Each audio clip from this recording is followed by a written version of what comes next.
And you can see that I have made my initial incisions. The first incision you're going to do is underneath the ribs, go along both sides. Then you're going to travel down the midline to the umbilical cord. Then you're going to go around the umbilical cord on both sides, and then you're going to cut along to the side. You'll actually notice if you want to cut kind of shallow, so you can see like this film here. That's the peritoneum, which is just a membrane that's kind of covering the outside of that cavity.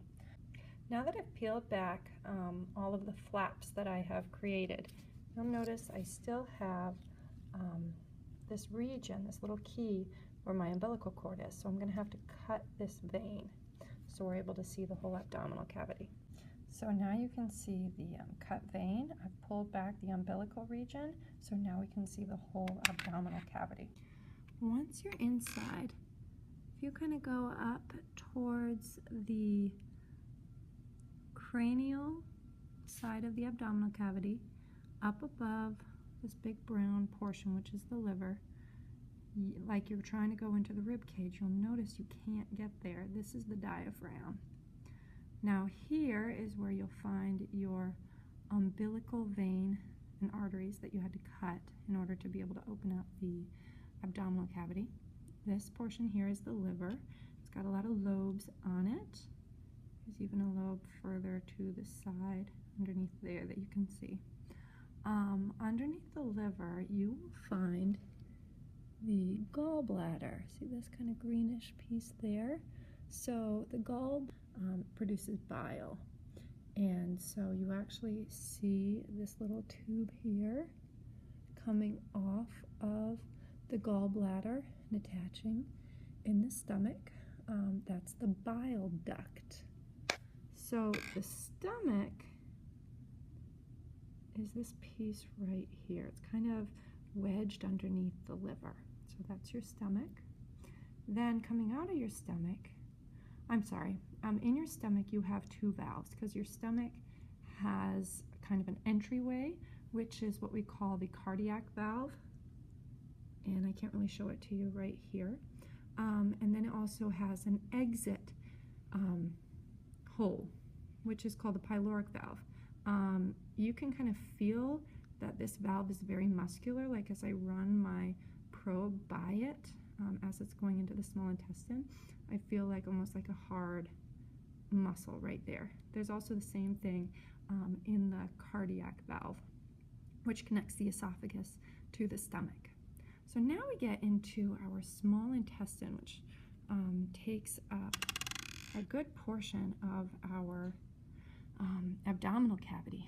And the first part of your small intestine is called the duodenum. So the way that I kind of find it is I find my stomach and my pyloric valve, and then I know that this piece of intestine coming right off of it is the duodenum. So when you're at the duodenum, you're going to notice that there's all this like kind of filmy stuff that's keeping the intestines together. That film is a connective tissue membrane called the mesentery. All right, so in order to find the large intestine, first of all, this like kind of tightly coiled portion is part of the large intestine. It is also known as the spiral colon. But one of the first things in the large intestine that you'll need to find is the cecum. So the cecum is almost like a dead end of the large intestine. It kind of just allows for increased digestion. So notice how this portion of the intestine, excuse me, isn't a tube. Like it stops. It's a dead end. So this is going to be our cecum right here. We're also going to need to find our rectum.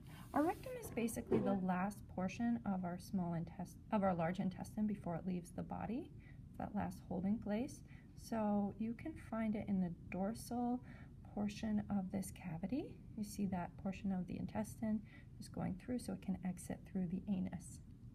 So now we need to find the spleen. So the spleen is basically attached to the stomach. So here's my stomach up here.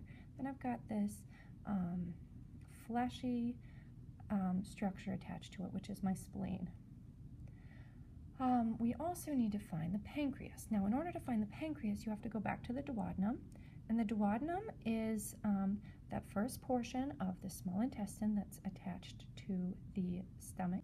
So I have basically kind of folded my intestines over, and there's kind of this almost grayish, spongy looking structure. That's going to be my pancreas. So I'm going to show you the urinary bladder. This is our umbilical cord. So here is my urinary bladder, kind of this tannish piece here. So I'm going to show you the kidney before I peel it off. See this kind of kidney bean shaped structure? There's two of them, one on both sides. I'm just going to expose one. So the ureter comes off the kidney and then goes into the bladder. So we'll find that once I peel it away. So this is what your kidney and ureters look like once they're cleaned off. So here's the kidney, and then this tube coming out, going to our bladder, is our ureter. There's actually, you can kind of see the entryway of the right ureter as well. So the right kidney is right underneath there.